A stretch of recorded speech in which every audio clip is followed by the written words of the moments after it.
Some claim that the age of a true gentleman is far behind us, but here at 284 Media, we disagree. He may appear in different guises today, but the values and ideals that make him a gent still stand.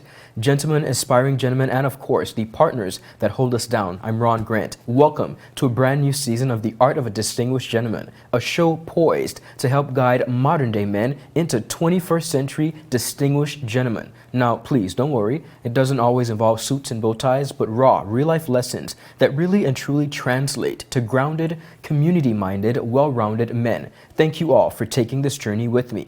Now in Season 3, we take you on an entirely different journey. From chefs to dancers, construction experts, customer service professionals, we're heading outside in the field to share the journey of some of the BVI's best and brightest men. From East End to West End, Vojingara, the Valley North Sound, Just Van Dyke as well, and don't forget Anegada. Our Virgin Islands gentlemen are doing the damn thing, and I'm super proud.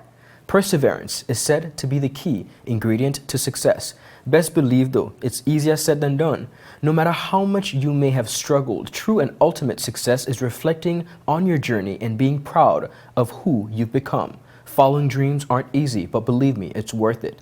Now I must admit, beautiful people, that with all that has been going on in our territory and around the world, it is absolutely refreshing to come across young men of quality. My guest today is a son of the soil. He's humble, disciplined, approachable, caring, and considerate. His care goes far beyond this immediate circle, and I'm pretty sure that's why he chose the profession he did. He's genuine and impeccable customer service representative. Ladies and gentlemen, joining me is the man himself, Mr. Nicoy Hendrickson, by far one of the most incredible human beings to ever walk this earth. And believe me, we should be proud to have him with us. A true 21st century distinguished gentleman. When we return, he takes us on a personal tour of his journey thus far with bright hopes for the future. It's a conversation you don't want to miss. Season 3, baby. Let's go. Brilliant Hands and Minds tutoring services, one-on-one tutorials in math and English, intense homework assistance, academic enrichment, school projects, effective communication and public speaking development, sign language for adults and children on Saturdays only. Registered with the Virgin Islands High School Certificate Program, Brilliant Hands and Minds can help you too. Offering intense curriculum-based training to help you or your loved ones get their high school diploma. It's time to make your family's education a #1 priority. Hurry, space is limited. Brilliant Hands and Minds Learning Center. We are the trained education professionals.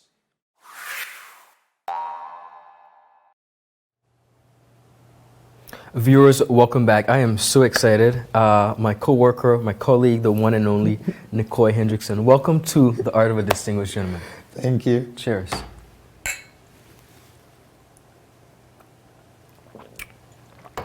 Nicoy requested wine today, so we have wine. Nicoy, you are born and raised BVI Islander. Yes. You come from Manchester, okay? Indeed. From my knowledge of that area, it's very community-oriented, tight-knit community. Before we get into who you are as a person today, the finance executive, we're going to talk about your baby, G&H Financial Consultancy. But tell us about growing up in your household. What was that journey like? Like you said, I came from a very community-oriented area. Eileen Parsons happens to be my aunt. Woman of culture, woman of the soil as well. I grew up in a single-parent home with my mom, 3 children, my older brother, Najee, older sister, Naila, and then there was me. She moved from Nevis and relocated. She moved back, then she came back, had me, and we grew up in a home where, you know, we had one light at one point in time that lit the entire house. So you would have that light to eat dinner, and then you put that light from, it was one of them like drop cord lights, and you take it to the bedroom where you want to do your homework or whatever, and then you have to go take your shower and all of that. And I saw my mother basically like raise the 3 of us on her own, teaching us to be humble, teaching us to nurture others, to care about others, no matter what we came from, no matter what we had. But one thing though, we never went to school without having everything that we needed. We had shoes. Amazing. We had clothes. We had our books. We had our sharpeners, pencils, whatever was necessary. You know, she was even able to help us with our homework. She worked 2 jobs, sometimes 3. Wow. And came home late nights, still trying to find the time to help us with homework, still try to find the time to help us iron our clothes and cook a meal. And it's just so many different things that I went through when I was younger, and growing up around my mother and seeing a woman with so much resilience. Fight. Yeah. She just fought and fought and fought to help us become the persons that we are today. So I owe a lot of it to her. Really and truly owe a lot of it to her, because sometimes I just want to give up, or a class might have been stressing me out at university, or sometimes I get stressed out or flustered at work. And I think on my mother raised 3 children on her own, you know, and battled and fought, and she was at every event, every Amazing. track and field event, every my brother and sister used to travel like to El Salvador, and we used to go to St. Kitts for CUT games.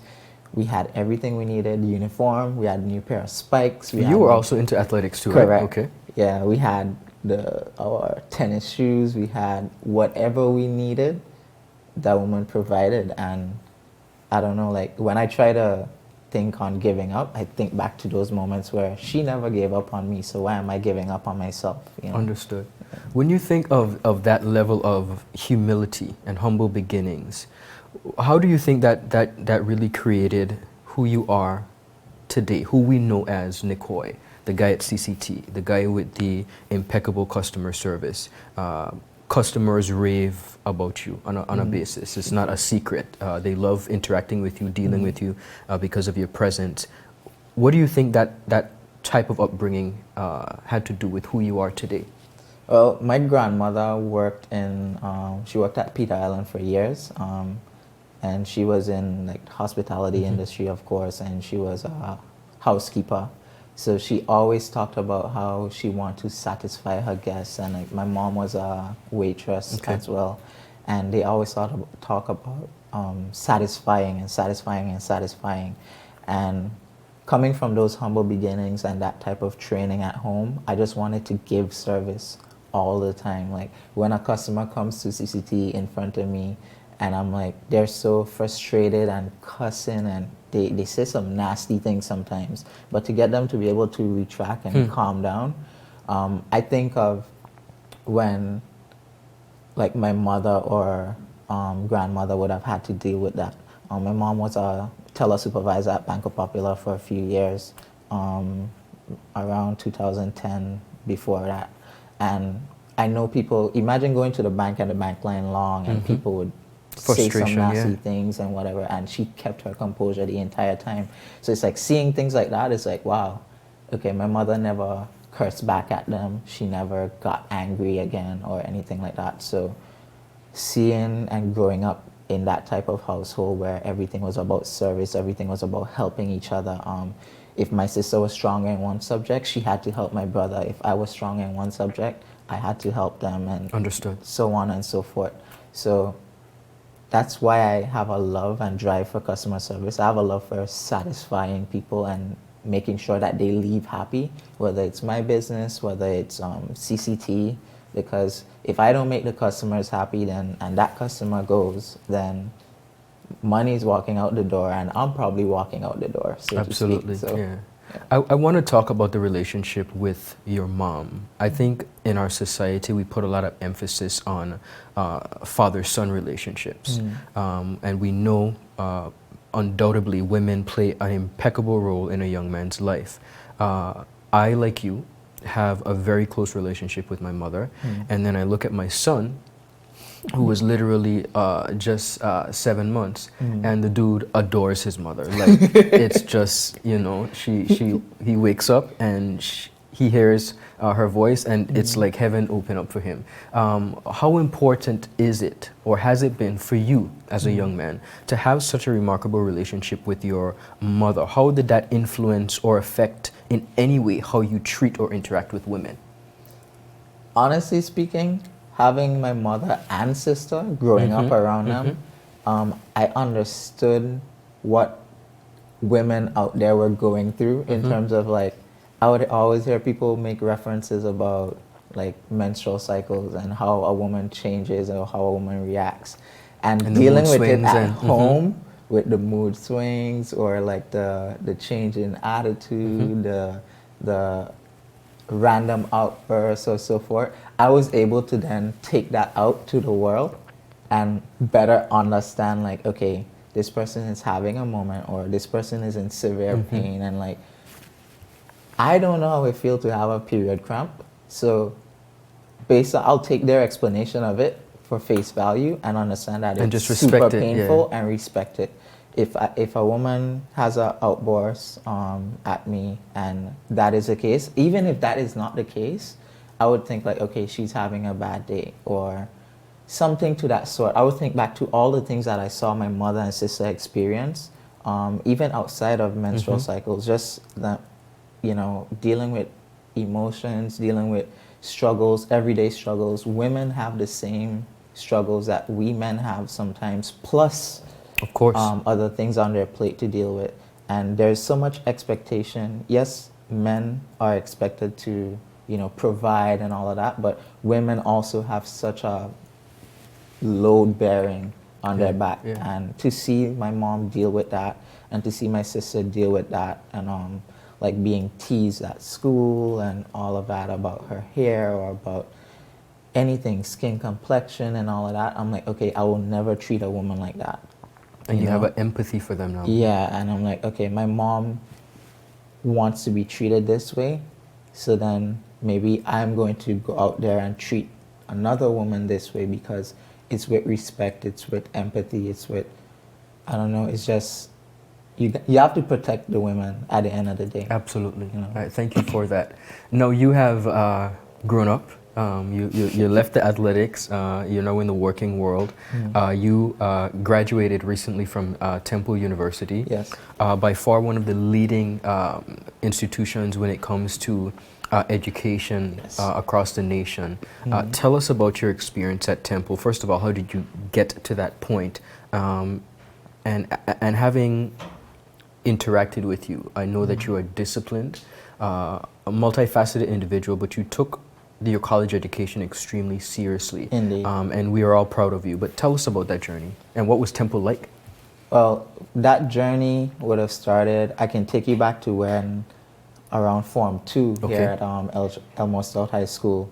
After Form 2, I posted my grades or something on Facebook, and then Miss Amy saw it, Miss Melissa Amy, former principal at the school, and she was in South Carolina at that point and just reached out to my mom. I was like, hey, there are so many good opportunities for him up here. I don't mind him coming to live with me and so forth. Went up there, did excellent in school. And I must say, heartfelt thank you to Miss Amy, her family, Miss Antoinette Skelton, Madison, AJ, Crystal, everyone in that family who took me in as their own. And still to this day, I'm considered a brother, you know? And from taking it from that experience and coming back home to HLSCC, I actually got my first job here at CCT, where I worked in customer service full-time and went to school full-time because I wanted to have my own money, but then my mother always said that we're not gonna stop where she stopped in her education. Wow. So we're never, ever, ever to choose a job over our education. And it was hard once you start making that money and you're like, okay, do I need to go to school? That's true. And she was like, if you quit in anything, it would be work. You're not quitting school. So I worked full-time and I went to school full-time. Sometimes my managers were very kind to me to let me work up until 2 o'clock and then take my lunch hour to go to my 2:30 class and don't come back for the day and stuff like that. So in seeing that drive in me, I was able to be promoted a few times within the company, and then eventually within one of those roles, they saw it in me to award me a scholarship to go to Temple. Temple wasn't my first choice. Okay. Or I wasn't even thinking about going to Temple, you know, but Mr. Penn, Arad Penn, and Rikima Turnbull, they saw it in me to, you know, shoot above whatever I wanted to do. I was thinking of MSSU or UVI or anything like that. And I'm not saying that those schools are any less than. Correct. Because Rikima is a wonderful professional, and she graduated from UVI. She graduated from HLSCC. Yes. And she's still, you know, the phenomenal woman that she is, business and personal. Yes. So it's nothing, no knock against those schools, but the CEO especially was like, no, you're not going there. Find someplace else, you know. And then we put together a list of like 8 schools, and Temple ended up being the top school. So while at Temple, I went through so many different leadership programs, FLDP, which is Fox Leadership Development Program. I met so many different professionals from like Deloitte and the KPMGs and so forth. And I really grew that love for finance and business. It started in working within the administrative associate role at CCT, because my first degree at HLSCC was actually in general science. I was so convinced that I was going to be a doctor, I was going to be this, I was going to be that. And then, you know, I was in Mrs. Ruspens's class. Yes. Anatomy 1 or 2. I think anatomy 2. And I was just like, nah, this ain't it. Like, I can finish my degree because I'm not spending another 2 years. Course. At this point, I was in my final semester at HLSCC, and I'm like, nah, me doing all of this over again. So I finished that degree. I got training under Rikima and Mr. Penn, and then I ended up going to school for finance. And I love it. I don't regret the change, because this is who I am. This is who I want to be. Business development, strategy, financial consulting, and all these different things. Temple gave me such a, like, it was like a sounding board, for lack of a better term. When I got there, I saw the big buildings, the diversity in culture. Like, I went to so many different programs within the same FLDP, where I had to go to marketing courses. This is aside from your classes now. I had to go to a marketing meeting for like an hour to learn something about marketing. And that's where people from Bose and all of those came in. And then there were points in time where I went to like entrepreneurial workshops. Then I went to leadership development workshops. Even got a job in the Office of Leadership Development as a lead ambassador for leadership within the entire business school. So it was just like eye-opening, in all honesty. And I really appreciate them pushing me to think more of myself, because sometimes, because of those humble beginnings, it's good and it's bad, because sometimes I'm too humble. You know? Sometimes I'm too humble and I don't know that, Nicoy, this is a moment where you need to show your... Absolutely. You know? Yeah. And they pull that out of me. A lot of my friends too pull that out of me, yourself included, where like, you're like, Nicoy, nah, like, stop being so stop settling. And it's not that I'm settling for less or wanting less. It's just that in that moment, I'm like, I know where I came from, but I'm now growing into not worrying or thinking on belittling myself, for lack of a better term, because of where I came from, but pushing beyond those extreme measures. Amazing. Now, on that note, viewers, we're going to take a quick commercial break, but I got so much more. Let's hurry up and come back, okay? So you're saying I can ask this cat any question? The cat is connected to the computer. You just type in the question, it will read his mind. There the answer comes.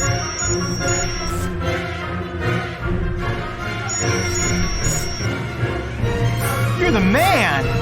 I've been looking for this for weeks. Viewers, welcome back, here with the one and only Nicoy Hendrickson. Nicoy, I have to touch on the Black Lives Matter movement. And the reason I'm going to touch on it because you, along with some very close friends, a group of people, were very instrumental in bringing the narrative of the Black Lives Matter movement to the BVI through the form of protest. I don't know if having been at Temple and having been away had anything to do with that. You could correct me if I'm wrong, but tell us about the team alongside yourself who really spearheaded the realization, because you have a lot of people in the territory who were of the impression that, oh, they ain't got nothing to do with us, what's wrong with them, what them don't go sit on, they got other stuff we have to match for, and this is what they're worried about. But from personal experience, as a black man going to college in San Francisco, I know it all too well. And you brought that back to the BVI. Tell us about that movement and the actual association that you're a part of. Okay. I do agree with there are so many more things to march about and so forth. Okay. But we have to start somewhere. And in that moment, June 2020, we needed to stand in solidarity with the rest of the world over like the Breonna Taylor murder, George Floyd's murder. And we needed to stand in solidarity because young men like me, young women around my age as well, they are out there at university experiencing these things. Our children, our colleagues, our friends, yes. They are experiencing these things. Myself included, where I was walking home from school. If my classes finish at 8 o'clock in the night, you know, it's easy to say, oh, he could just catch an Uber, but an Uber is $13 from the school. You can imagine $13 to your apartment when you can just walk for 8 minutes or something like that, you know? So it's easy to say that, oh, it's not happening here in the BVI, but part of it is happening here in the BVI. Facts. You know? And we needed to stand in solidarity, though, because our children are out there. I am out there. I experienced situations where I was stopped right by my apartment door because I was wearing a black hoodie. I was a black male. I fit the description to a murder around the corner. I had no gun. I had nothing like that, you know? Don't smoke weed, don't use weed, don't do anything like that with weed. But I fit the description, you know, and I was stopped. I was questioned. I was scared for my life because it is true. It is real. When you hear those sirens ringing, you just want to get inside. When that car pull up on you, you just want to get inside. You don't know if you can make it out of that conversation. So we needed to stand in solidarity with the rest of the world, especially the United States, where a lot of our children, a lot of my friends are in school in a lot of racist areas in the States as well. So the group of us, it was Via, Donovan Hodge, Amberly Crabb, Angel Cameron. Yes. I can't name each and every person. Kyla Thomas, a group of about 9 of us or so, and then we got other people to come in and help as well. We found it necessary to get it moving. We actually really got the drive from Miss Elise Donovan, where she helped us understand, we need to fight for and stand in solidarity with what's going on. An amazing around example us. of a professional in the BVI. Indeed, and she stands for all these things that we were trying to accomplish by doing this. So a lot of people too have said, oh, y'all have stopped there and different things like that, but we haven't, because we hope to establish we, as in Naravip, we formed the Association of... And what does that stand for? National Agenda for Restoration of African Virgin Islands People. Okay. We wanted to educate our young children about where they come from, their heritage, because if you don't know where you come from, you don't know where you're going. Yes. You know? And we want to open a library, we want to work on museums. We have plans in place that we want to execute. Understood. We're about to start deploying some of these plans because change is necessary here in that regard and in so many other regards. So yes, there are other things to fight for, but before we move forward, we need to know where we come from. Understood. And that was why we found it necessary to do that here. Beautiful. Well, allow me to congratulate yourself and all the colleagues that you mentioned with that. We have to talk about your baby, a new project that you have, you're getting ready to launch.— it's G&H Financial Consulting, am I correct? Yes. tell us about this project and this business. So, funny enough, I've always wanted to own my own business. I didn't know what exactly I wanted to do. I'm able to give advice in so many different things and strategize and help other people boost their babies, but I never knew what I wanted to hone into. And I just have a love for numbers. I open a spreadsheet for everything. My life is a spreadsheet. You know, I weigh Facts. I weigh pros and cons on a spreadsheet. I weigh numbers on a spreadsheet. What if analysis? If I want to get to this, how much do I need to do for this? Everything is a spreadsheet for me. By the very simplest of detail. And like, I love numbers. I like all those things, and I've always had a love for numbers. So with G&H Financial Consultancy, we plan to, you know, do bookkeeping, other financial consultancy, hopefully auditing. I want to tap into every single thing there is. Of course, I won't do that out the gate because we have to, you know, get your feet wet and so forth. But we're going to be able to do bookkeeping for whether small, medium-sized, or large companies. I also want to get into like wealth management one day, hopefully collections one day.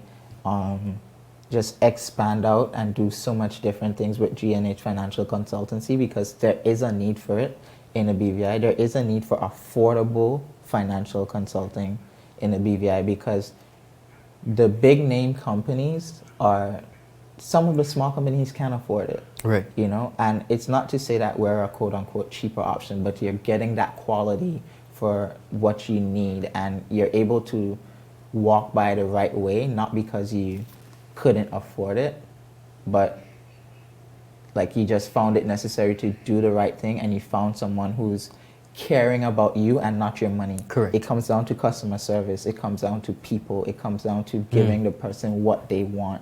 Your customer comes to you and they're flustered, they're frustrated, they need XYZ for inland revenue, they need this for NHI, they need this for wherever, even to take to the bank or anything like that. You want to be able to satisfy that customer, not about money, but satisfying that customer because then they'll be able to grow and they'll be able to talk about you and then it spreads. So if money is the motive, then if that's your main motive and your only motive, of course we're in business to make money. We're in business to profit. So I'm not going to act like that's not a part of it. But if that's your main motive, then your customers will never leave happy and then they don't talk about your business and the experience that they had with you to someone else. So therefore, you're basically stunting your own growth. Absolutely. If you don't put the people first. And you said a couple of things before. It's about people and really service, and I appreciate that because I think we lose sight of that.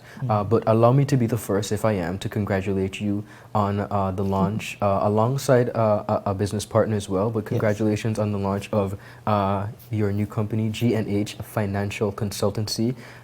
We are super proud of you, and I think that you represent by far, outside of being a distinguished gentleman, you represent a new era of leadership. Thank you. Virgin Islands leadership, a new era of young professionals, and please don't stop. Please don't stay where you are. Keep fighting, keep pushing. The community loves you. Thank you. The people loves you, and I think that we are looking forward to seeing really, really amazing and great things from you within the future. So thank you for being a guest. Of course, we're out of time, but Nicoy Hendrickson, before you go, a quick word of encouragement, 2 words to our upcoming generation. Quickly, I would like to say thank you as well to my business partner, who I'm pretty sure would prefer to be left unnamed. I appreciate you for taking this leap with me. For the community, for our young gentlemen, young women as well, just do the best that you can do. Don't let any opportunity slip by. Opportunities don't come for many, whether to graduate high school, whether to go to college. So take every opportunity that comes your way and run with it, leap with it, because, you know, you miss 100% of the shots that you don't take. You know, so if there's a 10% chance and you tried 1 out of 10, you have to try 10 out of 100 or 100 out of 1,000 and so forth. keep trying and take opportunities. Amazing. Thank you so much, viewers. That's all the time we have with the one and only Nicoy Hendrickson. It's season 3. I'm excited, y'all. We got a lot more in store for you. See you next week.